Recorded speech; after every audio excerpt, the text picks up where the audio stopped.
Assalamualaikum. Kembali lagi di channel saya Cerita Kita. Apa kabar teman-teman? Semoga dalam keadaan baik-baik saja ya. Sekarang saya akan melanjutkan cerita Battle Through the Heaven. Selamat mendengarkan. Bab 45 Final. Dengan tatapan semua orang padanya, gadis muda itu melompat ke platform tinggi yang mendarat di samping Xiaoyan. Mata indahnya bergerak lembut sementara bibir merahnya yang cantik terentang menjadi senyum elegan. Melihat Sun Er melompat, Xiaoyan memutar matanya tanpa daya dan bertanya, "Mengapa kamu harus lari ke sini?"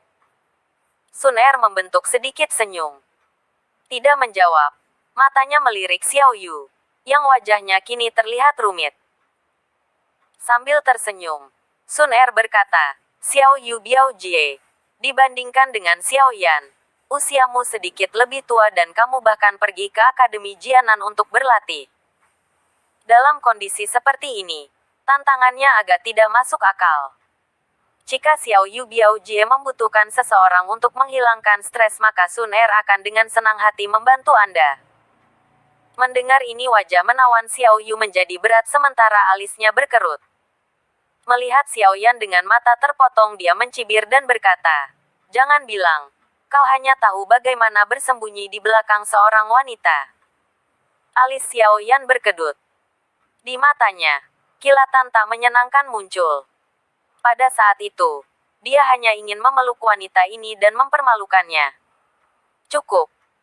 Sementara ketiganya berdebat, penatua kedua mengeluarkan teriakan marah, membuat mereka bertiga menelan semua kata yang ingin mereka ucapkan. Dengan ekspresi suram, penatua kedua yang marah berjalan ke arah mereka. Beralih ke Xiao Yu, dia berteriak dengan marah, "Di panggung ini, kamu tidak punya hak untuk menantang siapapun. Segera kembali. Jika Anda menghalangi upacara yang sedang berlangsung lagi, Anda akan dipaksa untuk tinggal di rumah Anda selama sebulan." Setelah melampiaskan kemarahannya pada Xiao Yu, penatua kedua mendesah lega. Memutar kepalanya, dia dengan tak berdaya menyaksikan Sun Er, yang memutar-mutar sehelai rambut hitamnya yang halus saat dia memaksakan sebuah senyuman. "Nona muda Sun Er, kamu juga harus turun. Tantangan Anda juga melanggar aturan." Sun Er mengangkat bahu dengan acuh tak acuh. Mengangguk dagunya yang halus, dia berbalik untuk meninggalkan panggung. Kemudian, dia berbalik ke Xiaoyan dan diam-diam menarik wajah aneh yang membuatnya tidak yakin apakah akan tertawa atau menangis. Untuk ditegur dengan marah oleh penatua kedua, menggigit bibir merahnya, Xiao Yu yang menawan merasa dirugikan. Setelah beberapa saat, dia menghentakkan kakinya beberapa kali lalu mencibir sebelum pergi, "Kecil, tunggu saja." Melihat akhir yang lucu, penatua kedua melepaskan napas panjang. Memutar kepalanya, dia melihat ke arah pelaku yang memakai wajah polos. Memaksa senyum kecil, penatua kedua berdiri di atas panggung dan dengan suara sedingin es, dia berteriak, "Xiao Ning mengambil pil secara ilegal. Karena itu mulai hari ini dia akan dikunci di dalam ruangan selama 3 bulan." Setelah penatua selesai berbicara, berbisik meletus. Dia berteriak sekali lagi, "Tantangan telah berakhir. Xiaoyan telah menang." Mengenai penjelasan yang tidak perlu tentang apa yang terjadi, Xiaoyan sebenarnya tidak mengungkapkan pendapat. Setelah mendengar deklarasi akhir upacara Coming of Age, dia berjalan turun dari peron. Semua anggota audiensi di tribun menatap pemuda itu. Melihat kembali ke mata takut klannya, Xiaoyan menyeka hidungnya tertawa dalam hati. Setelah upacara Xiaoyan berakhir, berbagai klan naik ke atas panggung. Namun, di bawah bayang-bayang kinerja Xiaoyan, prestasi klan lainnya redup. Akhirnya, Sun Er muncul di panggung dan menyebabkan keributan yang cukup besar. Douze, 15 tahun. Pencapaian ini hanya sedikit dari pencapaian Xiaoyan sebelumnya. Meskipun prestasi Sun Er masih sangat luar biasa, banyak yang menghadiri upacara tahu bahwa dia adalah mutiara paling cerdas dari klan. Oleh karena itu, meskipun mereka masih kaget, mereka tidak terlalu terkejut dibandingkan dengan keterkejutan mereka pada akhir kinerja Xiaoyan. Upacara kedatangan zaman berlangsung dari pagi hingga sore. Pada akhirnya, lapangan dipenuhi dengan suara kekaguman sebelum kosong dengan cepat. Namun, sepasang mata yang bingung terus menatap pemuda dengan pakaian hitam yang baru saja membuat keajaiban menjadi kenyataan. Melihat akhir upacara kedatangan zaman, Xiaoyan menghela nafas dalam diam. Semua tatapan ini tak tertahankan baginya. Sambil menggelengkan kepalanya, dia berdiri untuk pergi.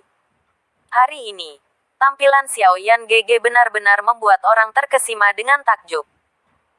Aroma harum tiba di dekatnya dan tawa lembut perak-perak seperti Sun Er melanda Xiaoyan.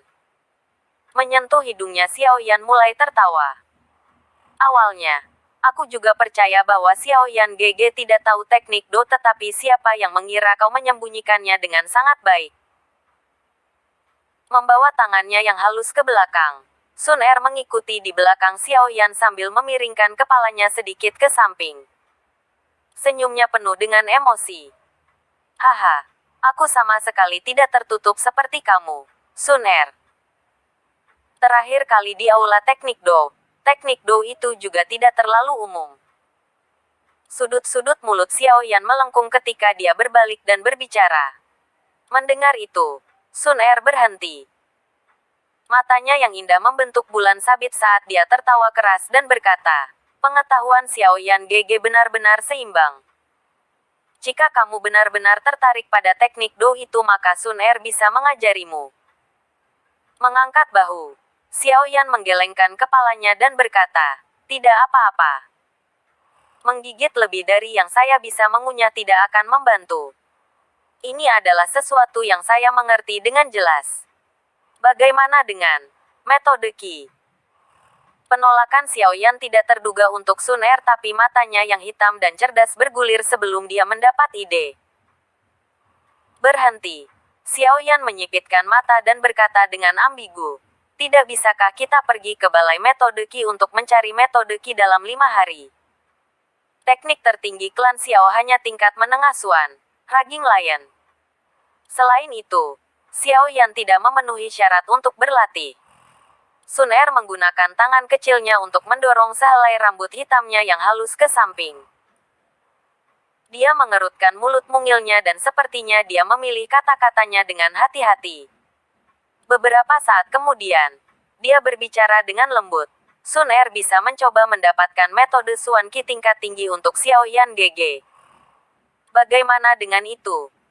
Gadis ini benar-benar kaya. Level Suan tinggi, setidaknya membutuhkan beberapa ratus ribu.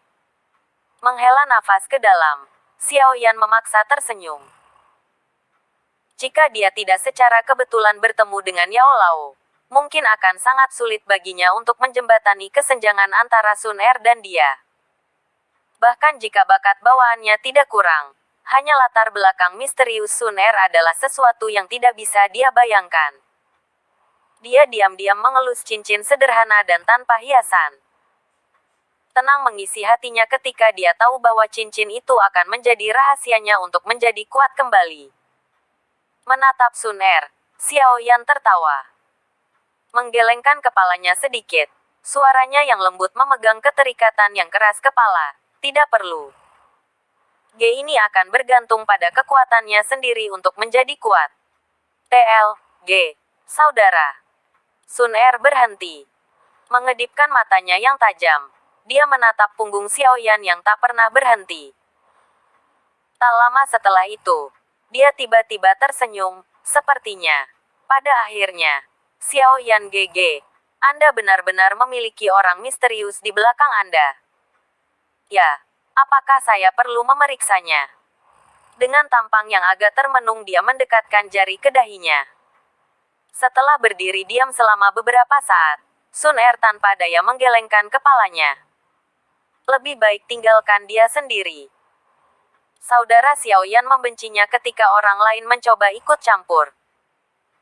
Karena guru misterius ini telah mengajarinya sebanyak itu, dia mungkin tidak akan membahayakan saudara.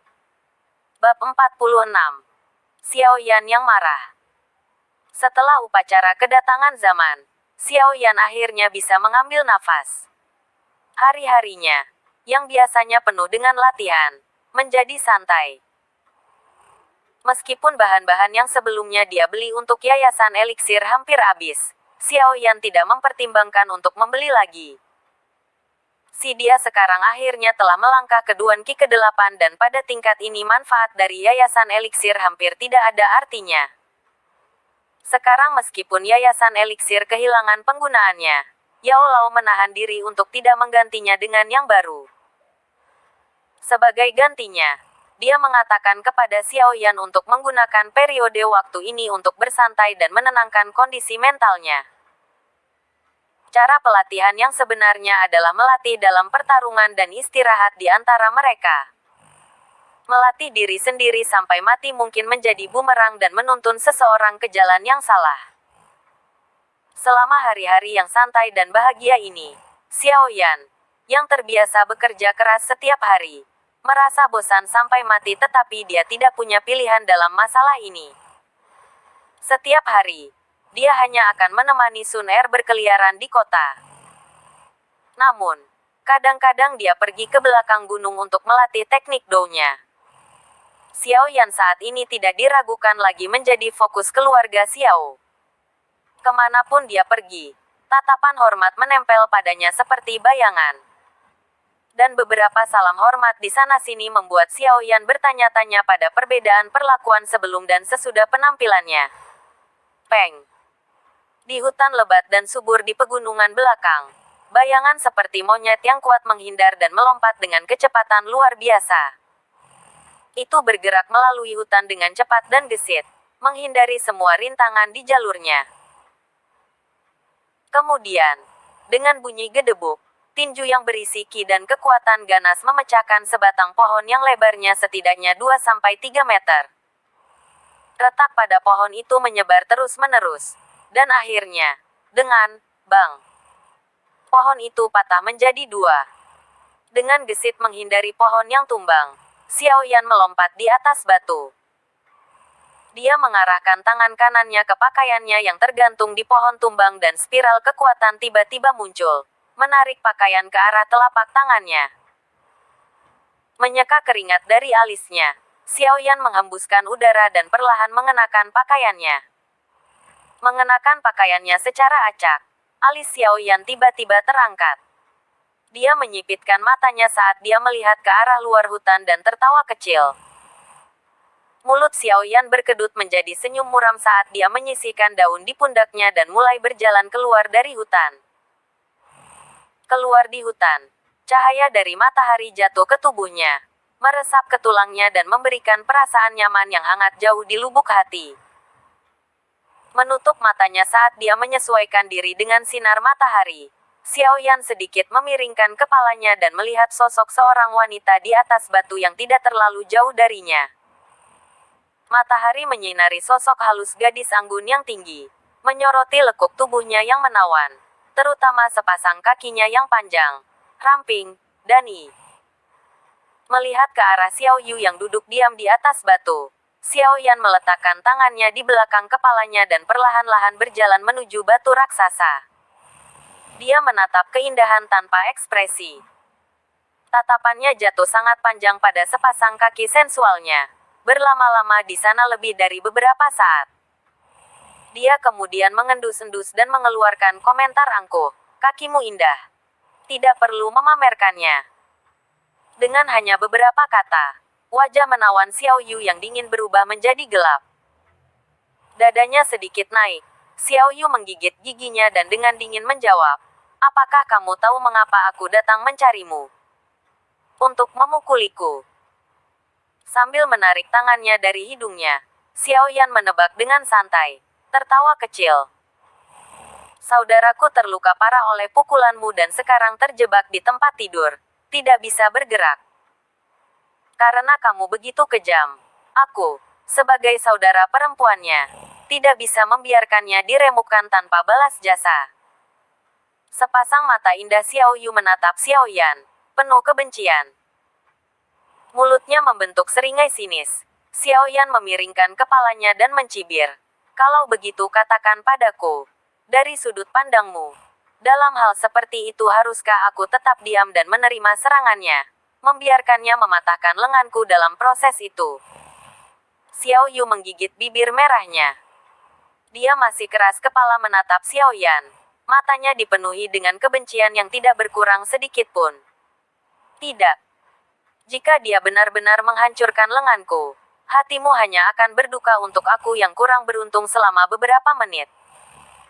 Kemudian, Anda tidak akan merasa bersalah. Anda bahkan tidak akan peduli jika saya lumpuh selama sisa hidup saya. Haha. Masih cerita lama yang sama lagi. Kamu, Xiao Yu, dengan kepribadian seperti milikmu, yang menikmati diskriminasi tanpa alasan, apalagi yang bisa kamu lakukan? Aku benar-benar sangat membenci orang sepertimu. Jika saudara laki-lakimu adalah manusia, bukankah aku juga manusia? Kemarahan Xiaoyan meningkat dengan setiap kalimat dan pada akhirnya, dia hanya bisa menggunakan bahasa yang kasar. Sialan kau. Dada besar tapi tanpa otak. Itulah cara terbaik untuk menggambarkan wanita idiot sepertimu. Xiaoyan, kau kecil. Tutup mulutmu. Wajahnya berkerut karena marah, berubah menjadi hijau dan putih karena frustrasi. Akhirnya, Xiao Yu menyerang. Tidak mampu menahan Xiaoyan lagi setelah pertarungan kutukan terakhirnya. Melihat wajah cantik Xiao Yu berubah pucat, mata Xiaoyan dipenuhi dengan amarah yang membara ketika dia mencibir dan memukul bibirnya. Jantungnya menunjukkan sedikit kegembiraan. Mengambil napas dalam-dalam, Xiao Yu perlahan-lahan memadamkan kemarahan di hatinya dan menggunakan kakinya yang panjang dan menggoda untuk melompat turun dari batu. Dia mengertakkan giginya saat dia berkata, "Tidak peduli apa, aku tidak akan membiarkan kecil sepertimu pergi dengan mudah hari ini." Setelah mengatakan itu, dia melangkah maju dengan kaki kirinya dan, dengan anggun menggerakkan tubuh halusnya, kaki kanannya direntangkan ke depan dengan peluit udara saat dia dengan kejam mengarahkan tendangan ke kedua kaki Xiaoyan. Dengan gerakannya yang tiba-tiba, Xiaoyan hanya bisa mengutuk dan dengan cepat melompat mundur, nyaris menghindari tendangan Xiao Yu. Huff, tidak peduli seberapa berbakat Anda hanya 8 Duan Qi. Jika saya tidak memberi Anda pelajaran hari ini, kesombongan Anda mungkin mencapai setinggi langit. Melihat Xiaoyan, yang terus-menerus menghindari serangannya, dia tertawa dingin ketika kakinya yang panjang ramping menari-nari di udara seperti badai. Tendangan keras membawa hembusan angin kencang, melemparkan dedaunan ke tanah. Xiao Yu, yang memiliki kekuatan 3 bintang Douze, jauh lebih kuat daripada Xiao Ning. Dalam serangan-serangan yang begitu cepat, Xiaoyan bahkan tidak bisa menemukan kesempatan untuk melakukan serangan balik. Dia hanya bisa mengelak. Meskipun hanya bisa menghindari tendangan tanpa henti Xiao Yu, wajah Xiaoyan tetap tenang. Dia menyipit sedikit dan dengan tatapan tajam dia terus mencari kelemahan lawannya untuk dieksploitasi. Xiaoyan memblokir rentetan terus-menerus tendangan Xiao Yu dengan tangannya, tetapi dengan setiap pukulan lengannya tumbuh sedikit lebih sakit. Sungguh, sepertinya Xiao Yu bukan idiot. Dia tidak berusaha keras untuk berurusan dengan Xiaoyan dan meskipun serangannya tampak agresif, paling banyak mereka akan menyebabkan cedera jangka pendek. Melihat sosok Xiaoyan yang buru-buru mundur, bibir merah Xiao Yu terangkat dengan puas. Dia berjingkat maju sedikit dan sekali lagi dengan ganas bersiap untuk menyerang. Tetapi ketika dia memulai serangannya, Xiaoyan, yang telah menghindarinya sejak awal, tiba-tiba berubah dari domba jinak menjadi serigala yang ganas.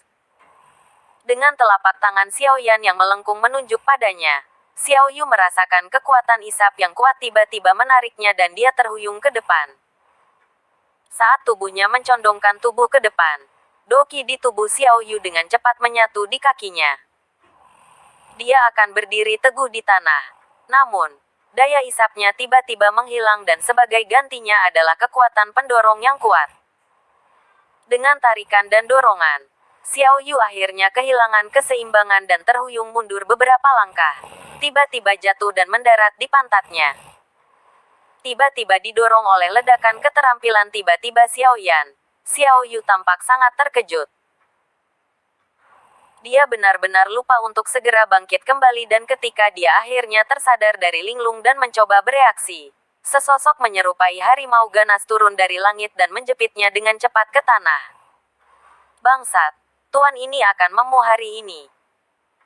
TL, perhatikan bahwa novel ini tidak. Aku hanya akan membiarkan bab berikutnya menjelaskannya.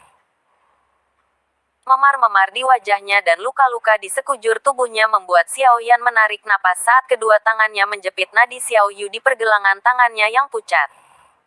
Bab 47 Taan. Xiao Yu kaget setelah mendengar kata-kata vulgar Xiao Yao. Dengan berlalunya detik demi detik, saat dia berjuang melawan pemegangnya dengan sekuat tenaga, wajahnya menjadi semakin merah karena tenaga dan amarah. Namun, Xiao Yan terbukti lebih kuat. Dia mulai menjepit lebih erat ke pergelangan tangan Xiao Yu, menyebabkan tangannya mati rasa. Setelah berjuang dengan sia-sia untuk periode waktu yang singkat, Xiao Yu terpaksa menyerah pada usahanya yang sia-sia. Dia, yang merasa sangat malu, menatap tajam ke arah Xiao Yan. Dadanya yang sedikit naik turun, saat dia memarahinya, kecil. Biarkan aku pergi. Xiao Yan membuka mulutnya, mengernyit karena gelombang kesakitan mencuci memar menyebabkannya. Dia mengambil napas dalam-dalam dan melihat ke bawah sambil mencibir. Biarkan kamu pergi. Apakah saya tertabrak untuk apa-apa? Saya bilang saya akan memanda hari ini. Untuk memiliki seseorang yang bertahun-tahun lebih muda daripada dia menundukkannya dan juga membuat orang itu mengancam berulang kali untuk memerkosanya. Xiao Yu tidak tahu apakah akan menangis atau tertawa ketika dia yakin Xiao Yan tidak akan melakukan hal seperti itu. Memutar pergelangan tangannya, Xiao Yu masih belum bisa pergi. Dia hanya bisa menatap matanya kepadanya dan mendengus absurditas situasi. Kau kecil, kamu bahkan belum tumbuh. Katakan hal-hal itu ketika kamu sudah benar-benar dewasa. Dengan kejantanannya dipertanyakan, Xiao Yan segera mengerutkan alisnya. Menunduk, dia dengan jahat menjawab, kamu ingin mencoba aku. Merasa agak terancam oleh tatapan tajam Xiao Yan, Xiao Yu menelan ludah. Menjadi orang yang sombong, dia tidak akan tunduk. Dia malah dengan keras kepala mengangkat dagunya yang putih salju dan dengan senyum dingin mengejek. Jika kamu berani mencoba, aku akan mengebiri kamu. Mengucap bibirnya, Xiao Yan merasa frustrasi ketika dia melihat wanita ini. Jika dia ditanya, Xiao Yan, meskipun sangat kesal dengan Xiao Yu, tidak ingin melakukan kejahatan mengerikan seperti pemerkosaan. Tidak peduli bagaimana Anda mengatakannya, dia masih sepupunya yang lebih tua. Tapi, mengingat situasinya, jika Xiao Yan mundur, tidakkah dia akan menderita tanpa apa-apa? Mata sedikit menyipit, Xiao Yan menggigit bibirnya. Tiba-tiba, dengan ganas, dia mendorongnya ke bawah dan menekan dirinya dengan kuat ke tubuhnya. Gerakan tiba-tiba Xiao Yan tertegun Xiao Yu dan mulutnya sedikit terbuka. Dia masih belum mencatat kejutan karena dilanggar. Saat Xiao Yan mengabaikan Xiao Yu yang tiba-tiba sunyi, ia dengan cepat menjepit kedua tangannya dengan tangan kiri ke tanah. Pada saat yang sama, tangan kanannya mengayun-ayunkan kakinya yang panjang dan ramping, membelai mereka. Xiao Yan sudah lama mengerti satu hal, dia menempatkan nilai tinggi pada kakinya. Sebenarnya sangat tinggi. Bahkan ketika mempertimbangkan fakta bahwa mereka menjerat hati pria. Pada perasaan tangan Xiao Yan di kakinya, Xiao Yu Stevene, sebelum mengeluarkan pekikan kekerasan. Dengan telinganya yang sedikit berdering, Xiao Yan selesai menyentuhnya dan melompat seperti monyet, melanjutkan dengan cepat lari menuruni gunung. Dia tahu dia akan menjadi gila setelah perawatan seperti itu. Jeritan itu berlanjut beberapa saat sebelum perlahan-lahan mereda. Wajah Xiao Yu memerah-merah karena marah dan matanya menyala-nyala dengan amarah putih ketika dia menatap ke bawah keabunan yang tak terlihat di kaki gunung. Sambil menggertakkan giginya, dia menusuk tajam. Xiao Yan, kau kecil. Aku akan memotongmu menjadi 10.000 keping. Sosok yang jauh itu tetap diam. Diam-diam menghilang dari bidang penglihatannya segera setelah itu. Menonton sosok Xiao Yan menghilang, wajahnya berubah jelek saat dia menghancurkan tanah di sebelahnya dengan kedua tinju. Setelah melampiaskan amarahnya dengan menghancurkan pemandangan di dekatnya, untuk sementara waktu, Xiao Yu akhirnya tenang. Dia tersipu melihat ke bawah ke beberapa cetakan tangan tidak jelas menghiasi kakinya, masing-masing meninggalkan rasa kebas di kakinya. Xiao Yu mengepalkan giginya dan menyangga tubuhnya, melawan perasaan lemah yang memeras tubuhnya dan ingin menangis ketika melihat pakaiannya yang berantakan. Bukan saja dia gagal mengajar anak nakal kecil pelajaran, dia dimanfaatkan oleh dia. Hasil pertemuan itu meninggalkan rasa pahit di mulutnya. Memikirkan kembali tindakan Xiao Yan, Xiao Yu merasa malu dan marah. Namun kali ini, dia tidak menghunus pedangnya dan mengejarnya seperti yang dia lakukan bertahun-tahun yang lalu. Dia sudah dewasa sekarang dan tentu saja tidak bisa bertindak seperti sebelumnya, membiarkan semua orang di klan tahu bahwa pahanya telah tersentuh oleh bocah itu. Xiao Yu berdiri di sana berpikir sebentar, sebelum menginjak kakinya dan memaki dengan suara rendah. Kecil, kamu lebih baik tidak memberiku kesempatan. Kalau tidak itu tidak akan cantik. Xiao Yu mengerutkan hidungnya, membiarkan rambut hitamnya yang halus terembus angin. Dia membersihkan pakaiannya yang berantakan, meluruskannya sedikit kemudian dengan agak sedih mulai perlahan menuruni gunung. Setelah dengan gelisah lari menuruni gunung, Xiao Yan cepat-cepat di balik semak di kaki gunung dengan butiran keringat dingin mengalir di punggungnya. Baru setelah dia melihat Xiao Yu lewat, dia bisa menghela nafas lega. Dia menggosok hidungnya dan tanpa sadar mengayunkan lengan kanannya ke dada dan meraih lengan lainnya. Menatap dengan ekspresi menerawang di wajahnya, dia berbisik, dibandingkan dengan beberapa tahun yang lalu, menyentuhnya sekarang terasa jauh lebih baik. Ai, di depan wanita bodoh ini aku tidak pernah bisa menahan emosiku. Sepertinya keluhan masa kecil saya benar-benar berjalan lebih dalam dari biasanya. Xiao Yan tertawa getir saat dia memutar lehernya. Sambil menarik napas panjang, dia menyingkirkan pikiran itu. Setelah sekali lagi mendapatkan kembali keadaan pikirannya yang tenang, dia perlahan-lahan menuju keluar. Berjalan menjauh dari tempat persembunyiannya, Xiao Yan tiba-tiba berhenti dan agak malu menoleh untuk melihat gadis berpakaian hitam bersandar di pohon di kejauhan. Dia canggung tertawa. Sun Er, apa yang kamu lakukan di sini? Sun Er yang jauh itu dengan malas bersandar di pohon. Sabuk ungu di sekitar pinggang kecilnya mengalir bebas dalam angin saat matanya yang indah menyapu Xiao Yan. Senyum palsu muncul di wajahnya ketika dia berkata, Xiao Yan GG, aku baru saja melihat Xiao Yu dengan marah berjalan lewat. Mungkinkah Anda memprovokasi dia lagi? Dengan malu-malu menyentuh hidungnya, Xiao Yan berjalan maju dan dengan kering membuang. Siapa yang tahu mengapa dia dalam suasana hati yang buruk lagi? Menonton Xiao Yan yang tertawa, Sun Er hanya bisa menggelengkan kepalanya. Setiap kali Xiao Yan GG ada bersama Xiao Yu, dia pasti tidak bisa berpikir jernih dan melakukan beberapa hal mengejutkan. Mendengar kata-kata Sun Er, Xiao Yan merasa sedikit bersalah tetapi dia dengan polos mengangkat bahu dan berkata, kamu tahu, aku terpaksa melakukannya. Tertawa ringan, Sun Er mengerutkan bibir kecilnya. Tangannya memegang di belakang punggungnya.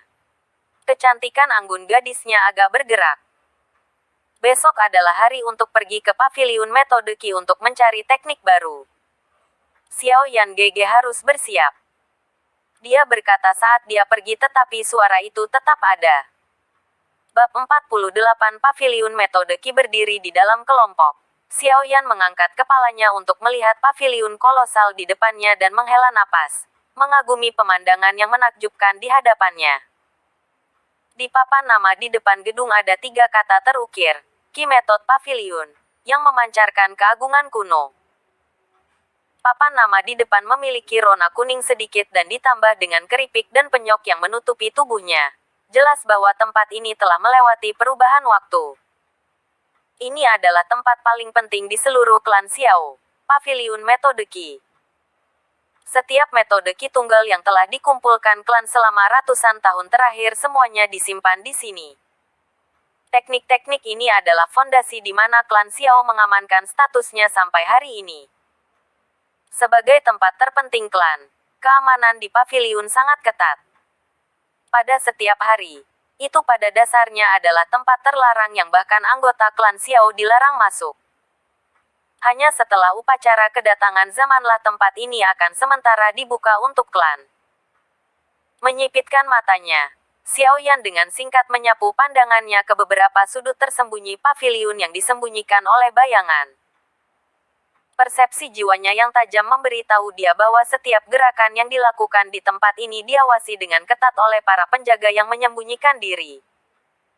Di beberapa tempat tersembunyi di dalam paviliun, Xiaoyan memperhatikan bahwa aura kuat bersembunyi tak terlihat. Tampaknya klan benar-benar sangat menghargai paviliun metode Qi ini. Sedikit memutar kepalanya, Xiaoyan bertukar pandangan cepat dengan Sun Er. Keduanya melihat sedikit senyum di mata yang lain. Jelas, para penjaga yang bersembunyi di daerah sekitarnya telah terdeteksi oleh mereka berdua. Saya sudah mengumumkan aturan tentang masuk ke paviliun metode Qi berkali-kali di masa lalu. Jadi saya tidak akan mengulanginya secara rinci lagi. Singkatnya, setelah memasuki paviliun metode Qi, Anda semua harus kembali dalam waktu 2 jam. Selain itu, setiap orang diizinkan untuk hanya satu metode Qi yang kompatibel dengan atribut mereka. Anda mungkin tidak mengambil lebih dari itu. Jika ada yang mencoba menyelinap dengan lebih banyak, orang itu akan kehilangan haknya untuk mendapatkan metode Qi. Karena itu, kalian semua harus memperhatikan. Berdiri di atas tangga, tatapan memerintah Xiao Zhan menyapu pemuda di bawahnya ketika dia mengatakan ini dengan nada serius. Ya. Kelompok itu berteriak bersemangat sebagai balasan. Semua orang menatap paviliun raksasa dengan hasrat bermata berapi-api. Memperoleh metode Qi yang lebih baik sama dengan mendapatkan kepala lebih dari rekan-rekan seseorang.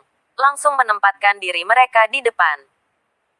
Ini selalu menjadi sesuatu yang sangat diinginkan oleh setiap anggota klan. Karena kamu semua jelas tentang peraturan, mari kita mulai saja. Xiao Zhan mengangguk puas.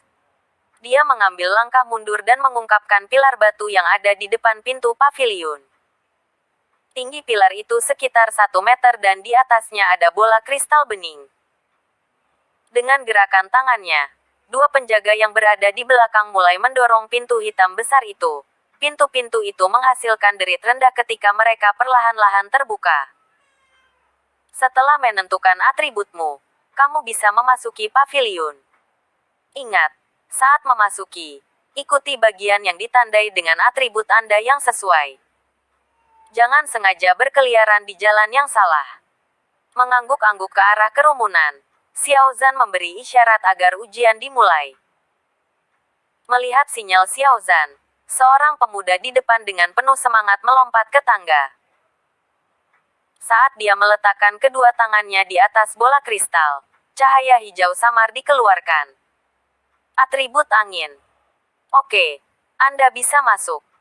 Xiao Zhan melirik bola kristal ke samping dan mengangguk sambil tersenyum.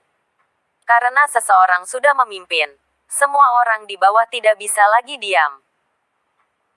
Satu persatu, mereka bergegas menaiki tangga, dan setelah menentukan atribut mereka, mengerumuni Qi Method Pavilion.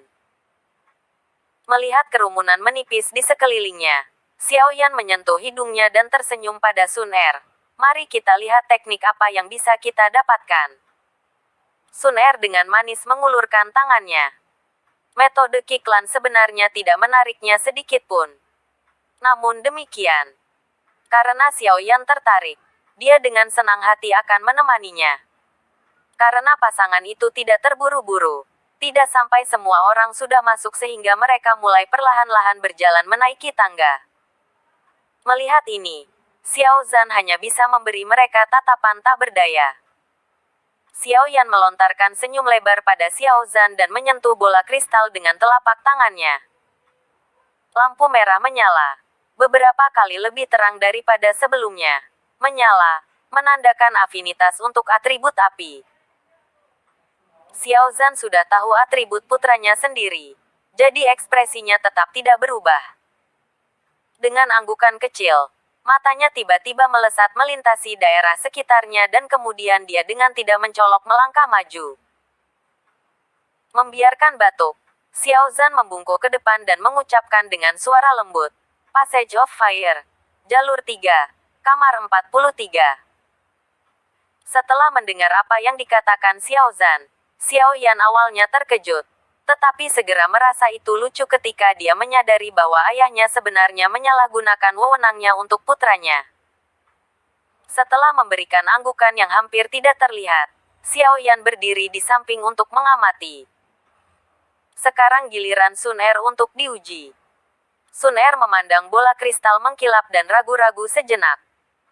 Kemudian, saat dia menggelengkan kepalanya dengan pandangan enggan, dia dengan ringan mendorong bola kristal dengan jari ramping. Mengikuti sentuhan Sun Er, bola kristal yang baru saja tenang tiba-tiba meledak dalam cahaya merah lagi. Untuk saat-saat singkat, bola menjadi panas dan mempesona seperti bola api. Terkejut oleh bola kristal yang sekarang berubah menjadi bola api, mulut Xiao Zhan terbuka sedikit ketika dia tanpa sadar mengambil napas yang tajam. Bola api bertahan untuk waktu yang singkat dan hanya sampai Sun Er menarik jarinya bahwa api perlahan mulai mati. Setelah cahaya mereda, orang bisa melihat berbagai retakan tipis menutupi seluruh bola kristal. Pahit menatap bola kristal yang berada di ambang kehancuran, Xiao Zhan hanya bisa menghela nafas. Melihat Sun Er dengan tatapan yang tampaknya dipenuhi dengan makna tersembunyi, dia melambaikan tangannya dan berkata, "Cepat dan masuk." Tes, tubuh api yang murni. Sangat memalukan bahwa dia tidak dilahirkan dengan afinitas untuk atribut kayu. Kalau tidak, dia akan menjadi seorang alkemis yang lahir secara alami. Sementara Xiaoyan tetap kaget dengan kejadian yang terjadi sebelum dia. Dia mendengar suara Yao Lao yang penuh dengan keheranan. Mengangguk diam-diam di dalam hatinya, Xiaoyan menatap Sun Er yang berjalan ke arahnya. Mengangkat bahu, dia berbalik dan berjalan ke paviliun metode Qi. Mata Xiao Zhan tertuju pada dua orang yang berjalan ke paviliun metode Qi berdampingan dan kemudian kembali untuk melihat bola kristal. Itu akhirnya pecah menjadi beberapa bagian dengan suara kaca. Dia membelai dagunya dan bergumam pada dirinya sendiri.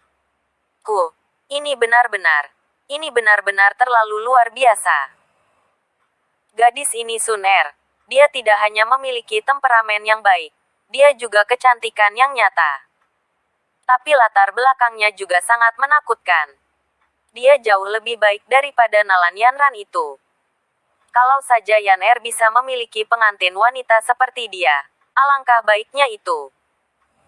Setelah mengatakan pikirannya dengan keras, Xiao Zhan menggelengkan kepalanya dan tertawa terbahak-bahak, mengejek dirinya sendiri. Dia tidak bisa percaya bahwa dia benar-benar menghibur fantasi liar seperti itu. Ketika Xiao Zhan menertawakan dirinya sendiri, dia tidak menyadari bahwa Sun Er yang akan memasuki paviliun, menegang sementara telinganya yang halus berbalik, seperti bola kristal dari sebelumnya, merah menyala dan memikat.